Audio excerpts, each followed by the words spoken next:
How's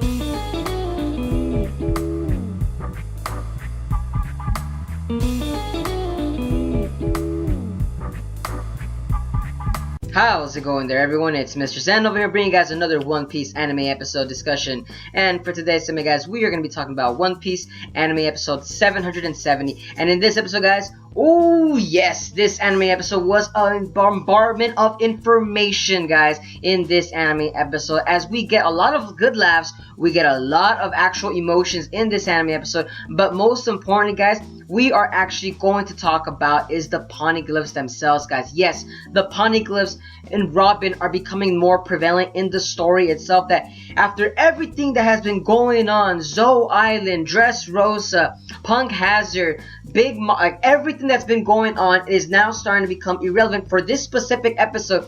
Because now the major story itself is actually propelling itself forward as a whole. We're not going through island anymore, guys. No. After this episode, guys, yes, guys, this episode marks the start of the Yonkou saga, guys. The Yonkous are now going to become more relevant, and the freaking poneglyphs are involved with the Yonkous themselves.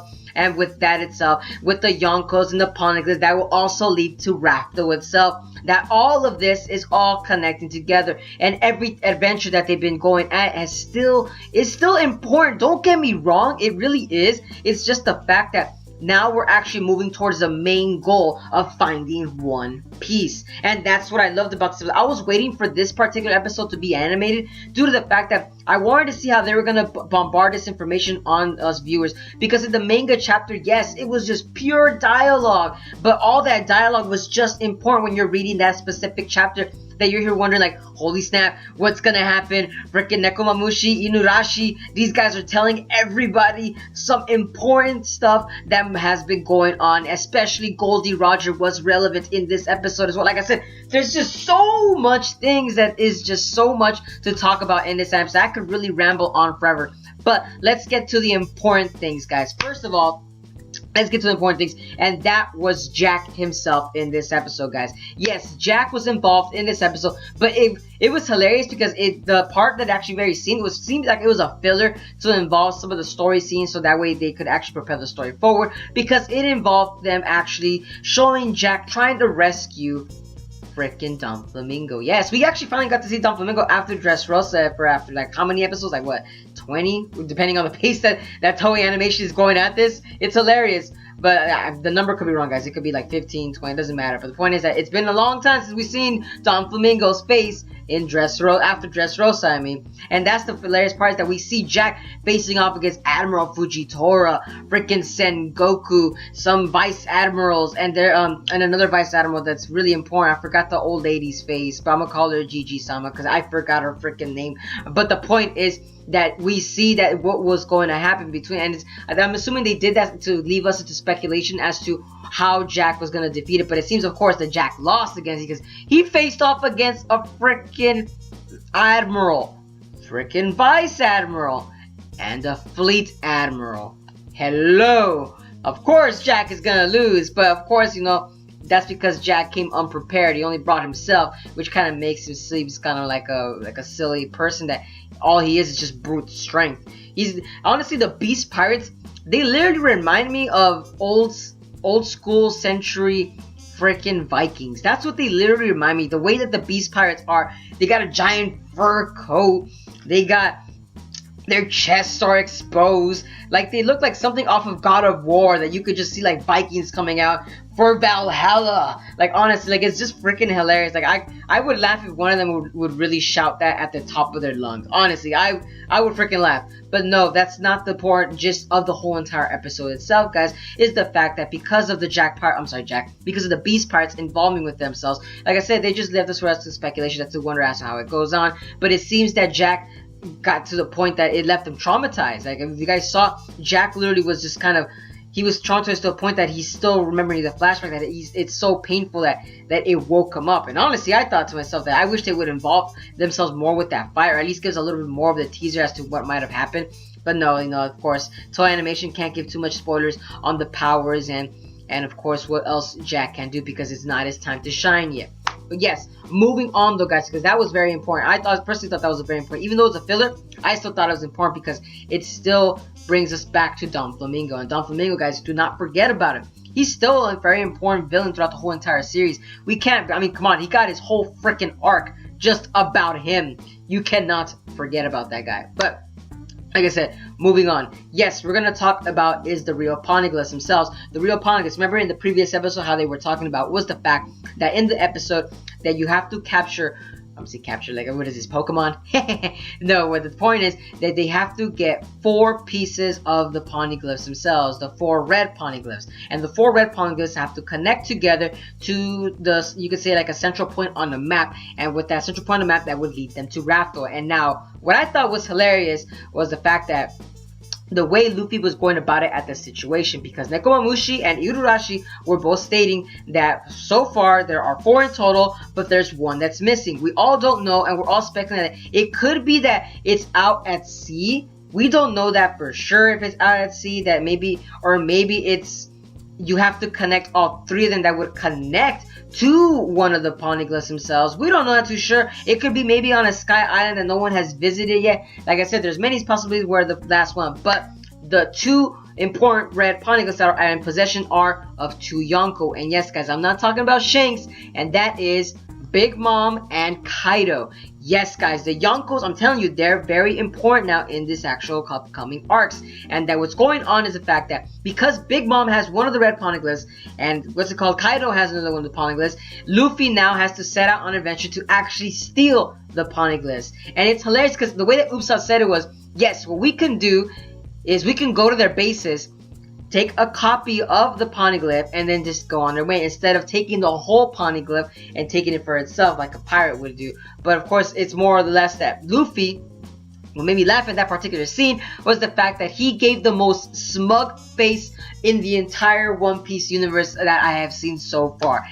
Freaking hilarious, guys, because Luffy literally told Usopp that is not manly at all. That was his logical excuse to us fans. And I'm like thinking, what? Like, it does not make any sense for you to actually go fight the Yonkou, especially with the army that you have right now. Now that I personally found hilarious. I don't know if all you One Piece fans found that particular scene hilarious, but I personally did, and that was for a fact because it really would make sense what Usopp said is go in there, steal the information, but not the Poneglyph itself. I mean, they could keep the Poneglyph. I mean, for all Pete's sake, all you really need is just the information, but of course Luffy wants to go about it and take the whole Poneglyph itself. But I'm here thinking like, man, there are other ways to do about this. It's just Luffy's just thinking, just like, he has like tunnel vision sometimes. I keep forgetting that his character is supposed to be a blank shonen protagonist who does not think for himself and thinks, of course, of one specific goal, and then from there on he thinks of that.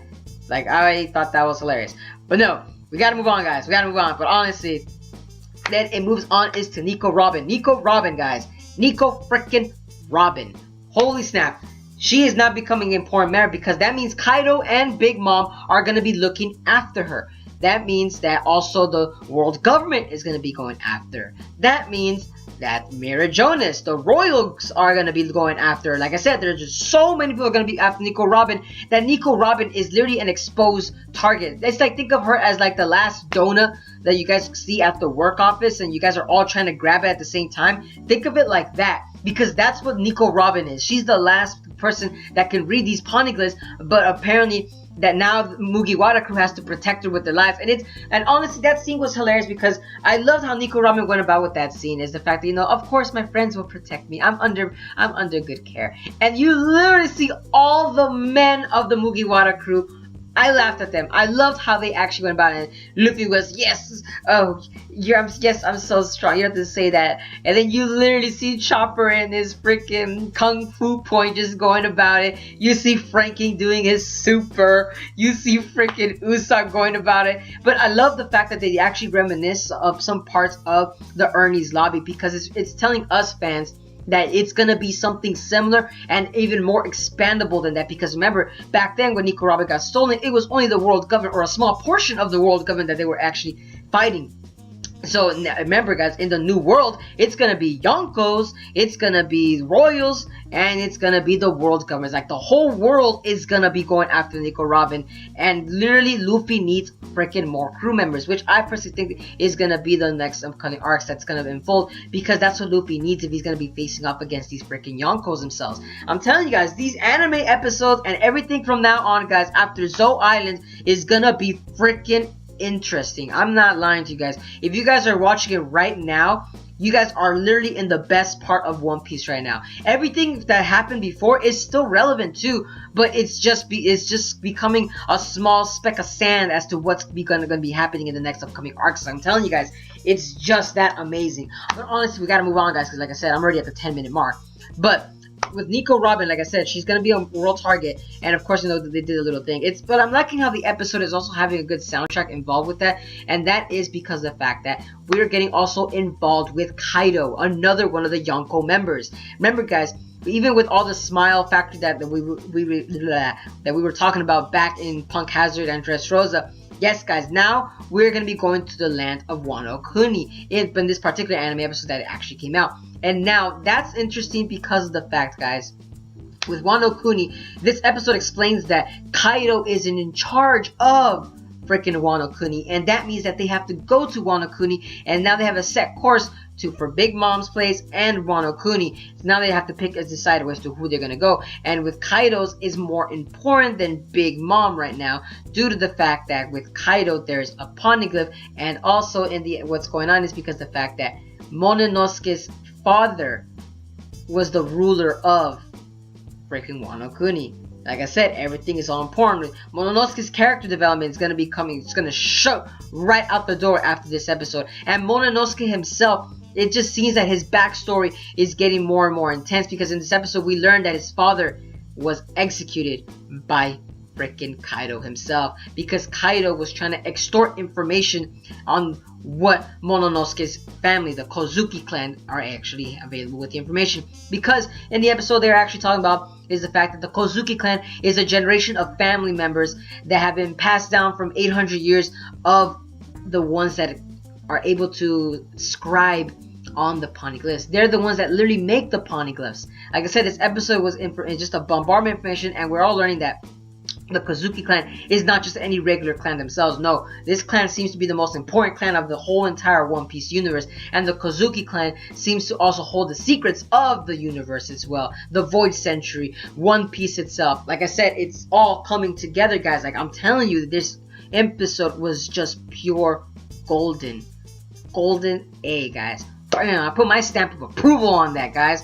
But honestly though, guys, like, freaking Kaido himself is going to be a major important antagonist. And even looking at the episode, you literally see Mononosuke, Kinemon, Raizo, and Kanjuro, they're crying because of the fact that the way that this been going on, the weight on their shoulders is because of what Kaido's been doing, that he's trying to execute them for that specific reason. He's trying to extort the freaking information out of these 3 or 4 people, and they can't do nothing about it because Kaido already took control of the whole land of Wano Kuni. So it's literally 3 or 4 people against Kaido himself, and that's why I feel like that going to land of Wano Kuni is going to be becoming an important, relevant arc in itself. And even looking at the preview, guys, look at the preview.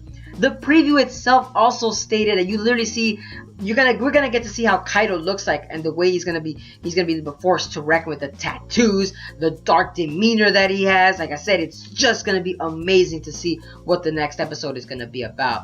But like I said though, guys, that's it for today's segment. Oh, and one more thing, I forgot about that. Did I forget to mention that Mononosuke's father was on Goldie Roger's ship? Oh yeah! Oh damn! That's right, guys. Freaking Mononosuke is literally the son of one of the legendary pirates. I'm telling you guys. Like I said, all of this is coming together, and it's all intermingling into one beautiful, beautiful, beautiful arc.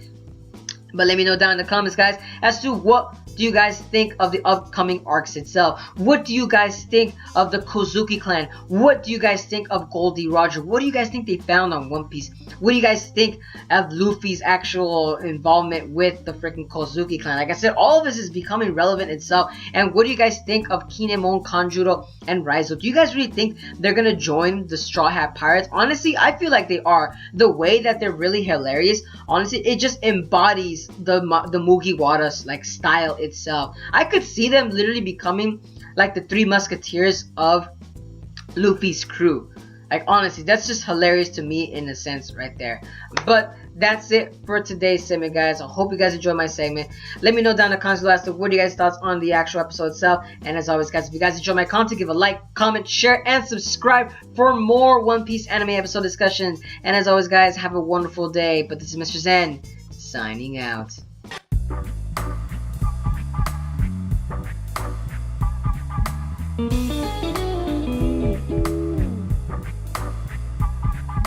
Thank you.